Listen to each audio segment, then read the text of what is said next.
नमस्कार साथियों। 70वीं बीपीएससी को लेकर एक बहुत बड़ा डेवलपमेंट हुआ है। वो ये कि तेजस्वी यादव जी, जो विधानसभा में लीडर ऑफ अपोजिशन हैं, उन्होंने कल यानी 4 दिसंबर को लेटर नंबर 264 के माध्यम से मुख्यमंत्री जी को एक पत्र लिखा है। और दरअसल इस पत्र को पढ़ने के बाद, इसका जो कंटेंट है उसको पढ़ने के बाद पता चला है कि इसकी जो वर्डिंग्स है वो बहुत स्ट्रांग है, बहुत दमदार है, बहुत शानदार है। ऐसा नहीं कि लुंज पुंज पत्र लिखा गया है, बहुत मतलब कठोर शब्दों का इसमें चयन किया है तेजस्वी यादव जी ने। तो पहले तो इसको मैं पढ़ के सुना रहा हूँ, फिर उसके बाद आगे की बात। यहाँ लिखा है, मैं बिहार लोक सेवा आयोग की 70वीं संयुक्त प्रारंभिक परीक्षा में अभ्यर्थियों की समस्याओं के समाधान के लिए यह पत्र लिख रहा हूँ। आयोग के सर्वर की खामी के कारण फॉर्म भरने की आखिरी तारीख से 2 से 3 दिन पूर्व में सर्वर के ठीक से कार्य नहीं करने के कारण लाखों अभ्यर्थी फॉर्म भरने से वंचित रह गए, जो कि उनके भविष्य और सतत परिश्रम के लिए एक आघात है। स्वयं अपनी ही विफलता के लिए आयोग द्वारा फॉर्म भरने में असमर्थ रहे अभ्यर्थियों को ही उल्टे अगंभीर ठहरा देना अफसरशाही के अहंकार और तानाशाही को प्रदर्शित करता है। इसके अलावा अभ्यर्थियों और अभिभावकों को अभी तक यह जानकारी नहीं मिल पाई है कि आयोग सामान्यीकरण या नॉर्मलाइजेशन लागू करेगा या नहीं। फॉर्म भरवा लेने के बाद भी अभ्यर्थियों को अभी तक पूरी परीक्षा पद्धति की जानकारी नहीं है, जो उनके लिए अन्यायपूर्ण है। यहाँ यह उल्लेख करना आवश्यक है कि सामान्यीकरण की प्रणाली सदैव असामान्य रूप से विवादित रही है। किसी अभ्यर्थी को अगर कठिन प्रश्न का उत्तर पता है तो उसके लिए वह प्रश्न सरल है। किसी भी प्रश्न का सरल या कठिन होना अभ्यर्थी की तैयारी पर निर्भर करता है। इस लाइन को अंडरलाइन करने की जरूरत है। यही तो हम लोग कहते आ रहे हैं अभी तक। किसी भी प्रश्न का सरल या कठिन होना अभ्यर्थी की तैयारी पर निर्भर करता है, आयोग की इच्छा, हठधर्मिता या बुद्धिमत्ता पर नहीं। इसके अलावा परीक्षा की तिथि आगे बढ़ाए जाने का भी अफवाह फैला था, जिसके कारण अभ्यर्थी असमंजस में पड़ गए थे। इन सब को देखते हुए मैं समस्त अभ्यर्थियों के हित में आपके समक्ष निम्नलिखित मांगे रखता हूँ।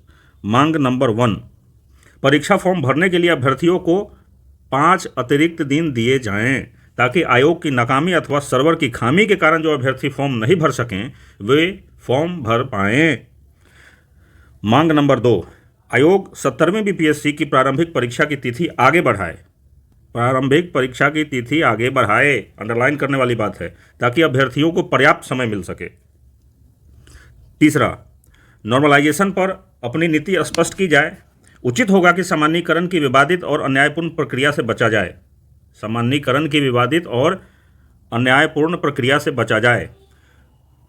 चौथा, हमारी मांग है कि परीक्षा एक दिन, एक शिफ्ट, एक पेपर, एक पैटर्न में बिना पेपर लीक के हो। मैं आशा करता हूं कि आप इन मांगों पर सहानुभूति पूर्वक विचार करेंगे और अभ्यर्थियों की समस्याओं का समाधान करेंगे। सादर, तेजस्वी प्रसाद यादव, सेवा में माननीय मुख्यमंत्री जी, बिहार। तो ये बहुत बड़ा डेवलपमेंट है। दरअसल अभी जो बिहार में जो अपोजिशन है वो कमज़ोर अपोजिशन नहीं है, लुंज पुंज अपोजिशन नहीं है। 77 MLAs हैं तेजस्वी यादव जी के पास बिहार विधानसभा में। तो अगर इतना स्ट्रॉन्ग विपक्ष अगर कुछ कह रहा है तो जरूर उस बात को आप हल्के में नहीं ले सकते हैं। ये एक बात हुई।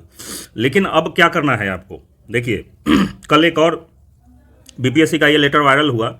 इसमें लिखा है कि ये कॉन्फिडेंशियल सेक्शन का लेटर है, लेकिन सोचने वाली बात है कि जब इनकी गोपनीय शाखा का पत्र वायरल हो जा रहा है तो पता नहीं ये एग्ज़ाम कितना फेयर करा पाएंगे। इसमें भी लोगों को डाउट है। इनका एक भी पत्र, चलिए ये जो सेंटर के लिए लेटर जारी करते हैं वो वायरल हो जाता है तो चलिए उसमें कोई दिक्कत नहीं है, लेकिन जो कॉन्फिडेंशियल सेक्शन का पत्र है जिसको गोपनीय रखा जाना चाहिए था, इन्होंने पुलिस प्रशासन को ये पत्र लिखा है और मांग की है कि 6 दिसंबर को अभ्यर्थियों ने आंदोलन का आह्वान किया है, इसलिए पुलिस बल की तैनाती की जाए। इसमें आप लोगों को डरने की बिल्कुल भी कोई ज़रूरत नहीं है।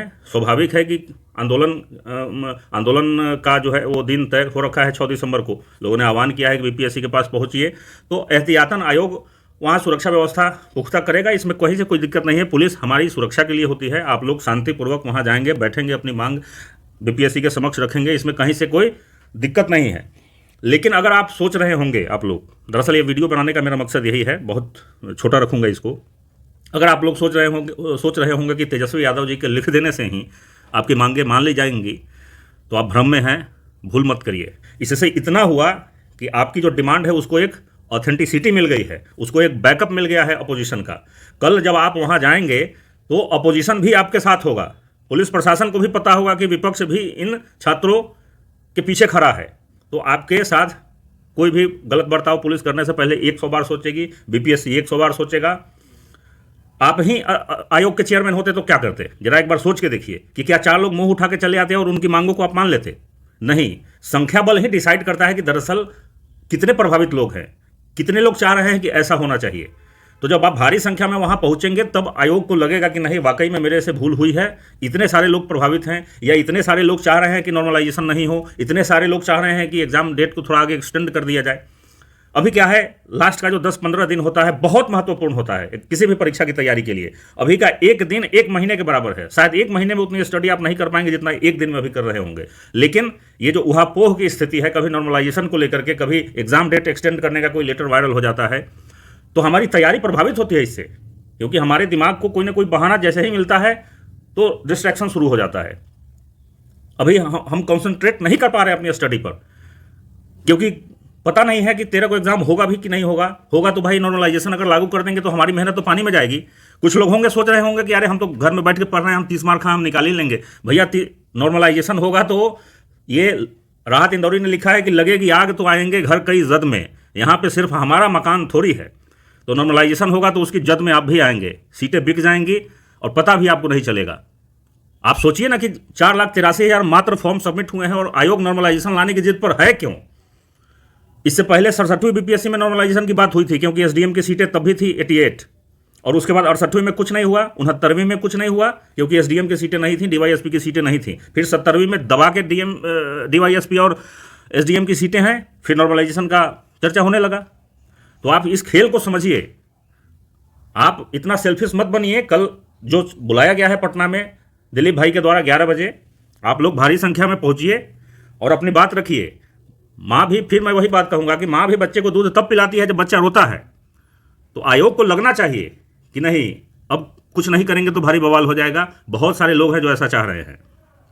तो एक एप्लीकेशन पोर्टल फिर से रीओपन होना चाहिए, लोगों को फॉर्म भरने का फिर से मौका मिलना चाहिए, क्योंकि आयोग की गलती थी। वेबसाइट आपका क्रैश क्यों हुआ, शुरुआत में आपने एडिट का ऑप्शन क्यों नहीं दिया। आप कमेंट में, लोग इतने सारे लोग कमेंट में लिख रहे हैं कि उनको सर्टिफिकेट बनवाने में 20-20 दिन लग गया। भाई पहले कास्ट सर्टिफिकेट बनवाओ, इनकम बनवाओ, रेजिडेंस का बनवाओ, फिर अपने रिजर्वेशन का बनवाओ, और सब एक ही बार नहीं बन जाता है। पहले इनकम बनेगा, कास्ट का बनेगा, फिर आगे का बनेगा, समय लगता है इसमें ना। तो एप्लीकेशन पोर्टल रीओपन होना चाहिए और नॉर्मलाइजेशन किसी भी सूरत पर मंजूर नहीं है। क्यों भाई कर रहे हैं आप, क्या जरूरत है? 4,83,000 लोग एक दिन में, एक शिफ्ट में आप ले लीजिए ना।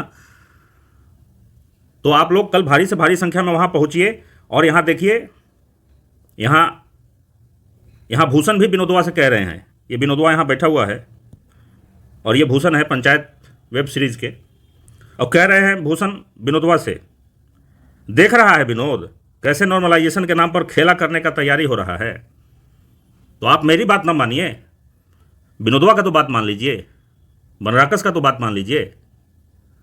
नहीं मानेंगे तो आयोग तो अपनी तैयारी कर ही रहा है। देखिए क्या हेडलाइन आज बनाया अखबारों में, 925 केंद्रों पर होगी 70वीं संयुक्त प्रारंभिक परीक्षा। अगर आप कल नहीं गए तो 13 को एग्जाम हो जाएगा, नॉर्मलाइजेशन के साथ होगा, और कितने लोगों के साथ पता नहीं अन्याय होगा, आपको पता भी नहीं चलेगा। आपकी तैयारी धरी की धरी रह जाएगी, और जो माफिया हैं वो अपने लोगों को घुसा लेंगे भीतर। आप दावे के साथ भी नहीं कह सकते हो कि आपको इतने ही अंक आएंगे, आप कहीं कोर्ट में नहीं जा सकते हो, कहीं आपकी सुनवाई नहीं होगी। अभी पटना हाई कोर्ट में जो याचिका डाली गई है, कितना बड़ा झूठ बोला है बीपीएससी के वकील ने वहां पर कि सारे सेंटर्स पर क्वेश्चन पेपर भेजे जा चुके हैं।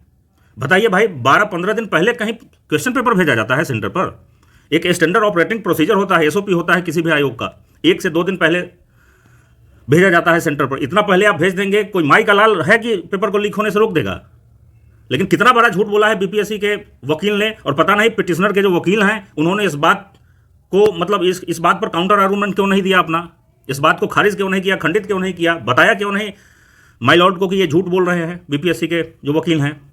इतना पहले आप कैसे भेज देंगे? नीट का जो पेपर लीक का मामला हुआ था, सुप्रीम कोर्ट में जब सुनवाई चल रही थी, जज साहब ने पहले यही तो पूछा नीट से कि कितने दिन पहले आप सेंटर पर भेजते हैं कॉपियां, किस वाहन का यूज करते हैं, क्या है आपका स्टैंडर्ड ऑपरेटिंग प्रोसीजर।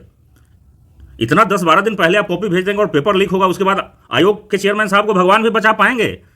तुरंत क्वेश्चन किया जाएगा कि इतना पहले आप कैसे भेज दिए, क्या परंपरा है, क्या आपका एसओपी है, कितना दिन पहले भेजा जाता है, आप इतना पहले क्यों भेज दिए? लेकिन पता नहीं पिटिशनर के वकील ने क्यों इस बात को पकड़ा नहीं। फिर 10 को अगली हियरिंग है, देखिए क्या होता है। तो अंत में मैं इस शेर के साथ अपना बात खत्म करता हूं। ये आयोग के चेयरमैन साहब के लिए है कि उसे गुमान है कि मेरी उड़ान कुछ कम है, उसे गुमान है कि मेरी उड़ान कुछ कम है, मुझे यकीन है कि ये आसमां कुछ कम है। जय हिंद, फिर मिलेंगे।